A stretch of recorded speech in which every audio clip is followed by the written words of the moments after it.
నిజంగా ఒక పక్క ఆశ్చర్యం, ఒక పక్క సంతోషం. ఎందుకని చెప్తున్నానంటే, మనం అనుకుంటాం పాపం ప్రజలు ఏం మాట్లాడలేని, కానీ ప్రజలు బహిరంగంగా మాట్లాడకపోవచ్చు.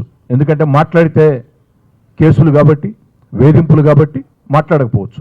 కానీ వాలంటీర్లకు అందరూ కూడా మేము చెప్తున్నాం, 5,000 రూపాయల జీతంకే జీవితకాలం పనిచేసే ఈ వైఎస్ఆర్ కాంగ్రెస్ పార్టీ ప్రభుత్వం మనకొద్దు. వైఎస్ఆర్ కాంగ్రెస్ పార్టీ ప్రభుత్వం మళ్ళీ అధికారంలోకి వస్తే మనం ఎప్పటికీ 5,000 రూపాయల జీతంకే పనిచేయాల్సిన పరిస్థితి, ఉద్యోగ భద్రత లేని పరిస్థితి.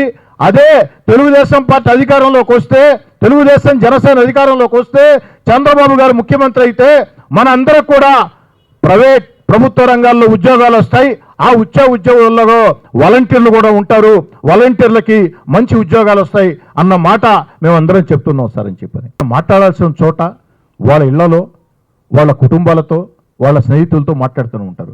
వాలంటీర్లలోనే ఇంత పెద్ద మార్పు అంటే, వాలంటీర్లలోనే తెలుగుదేశం జనసేన ప్రభుత్వం రావాలా, చంద్రబాబు గారు ముఖ్యమంత్రి కావాలా, చంద్రబాబు గారు ముఖ్యమంత్రి అయితే ప్రభుత్వ ప్రైవేట్ రంగాల్లో ఉద్యోగాలు వస్తాయి, మేమంతా బాగా చదువుకున్న వాళ్ళమే, జీవితకాలం 5,000 రూపాయలకి వాలంటీర్లుగా పనిచేసే పరిస్థితి మనకు ఉండదు, మనందరికీ మంచి భవిష్యత్తు ఉంటుందని వాలంటీర్లే చంద్రబాబు గారి మీద అంత నమ్మకంతో మాట్లాడుతూ ఉన్నారంటే నిజంగా నాకు చాలా ఆశ్చర్యం వేసింది. అదే కాంగ్రెస్ పార్టీ ప్రభుత్వంలో పరిస్థితి ఏమిటంటే, వ్యాపారస్తులు కష్టించి వ్యాపారాలు చేసుకుంటే, వ్యాపారాల్లో మంచి ఆదాయాలు వస్తూ ఉంటే, ఆ వ్యాపారాలను వైఎస్ఆర్ కాంగ్రెస్ పార్టీ ప్రభుత్వ పెద్దలు, ప్రభుత్వ నాయకులు స్వాధీనం చేసుకుని వారిని తరిమేసి వారికి మీ కుటుంబాల ఖర్చులకి ఇదిగో డబ్బులని వీళ్ళు ఇచ్చే పరిస్థితి. ఇది ఎక్కడ న్యాయం అర్థం కావటం లేదు. ఈరోజు సిలికా ఉంది, సిలికా నమ్ముకున్నటువంటి గూడూరు సోదరులు ఎంతోమంది గత ఎన్నికల్లో వైఎస్ఆర్ కాంగ్రెస్ పార్టీ కోసం కష్టం చేశారు.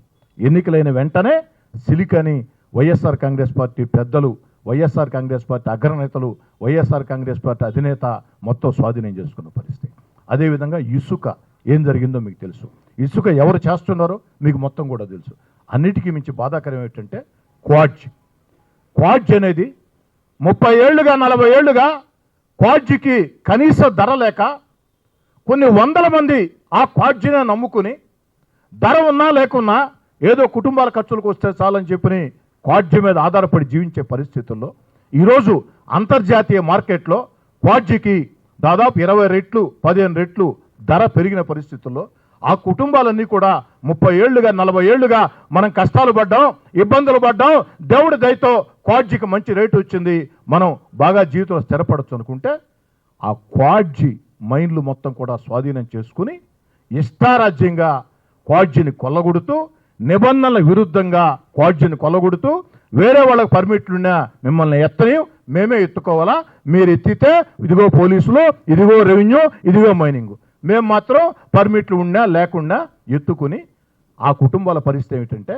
ఎంత దారుణం అంటే, మీకు 2,000 ఇస్తాం టన్నుకి, ఆ టన్ను తీయాలంటే ఎంత ఖర్చు అవుద్ది, కానీ అమ్మేది మాత్రం 26,000, 30,000, 40,000 ఆ యొక్క దాన్ని బట్టి. ఇది ఎక్కడ విచిత్రం అండి, నాకు అర్థం కావటం లేదు.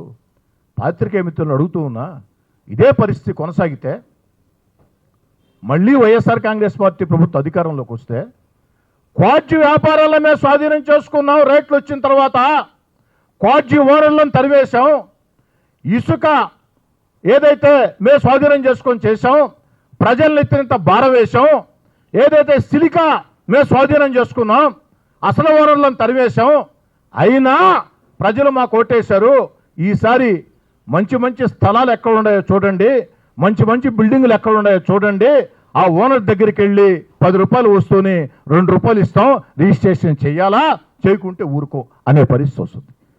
కాబట్టి పాత్రికేయ మిత్రులారా, ప్రజలారా ఆలోచన సాగించాలని చెప్పని ఈరోజు ఇరిగేషన్ ప్రాజెక్టులు దేవుడెరుగు, కాలువల్లో పొడికి తీసే పరిస్థితి లేదు. అన్నిటికీ మించి ఆంధ్ర రాష్ట్ర రైతులు, దేశంలోనే ఆంధ్ర రాష్ట్రంలో కౌలు రైతుల ఆత్మహత్యలో ఆంధ్ర రాష్ట్రం 2వ స్థానంలో ఉంటే, రైతుల ఆత్మహత్యల్లో ఆంధ్ర రాష్ట్రం దేశంలో 3వ స్థానంలో ఉంది. అన్నిటికీ మించి రైతుల అప్పుల్లో మాత్రం ఆంధ్ర రాష్ట్రం 1వ స్థానంలో ఉంది.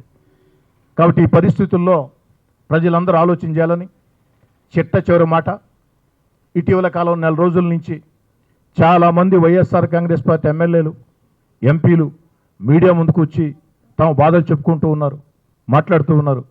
పత్రికా విలేకరుని అడుగుతూ ఉన్నా నేను, ఏం సార్ ఈ మాటలు సంవత్సరం క్రితం మీకు ఎన్నట్టు లేవా?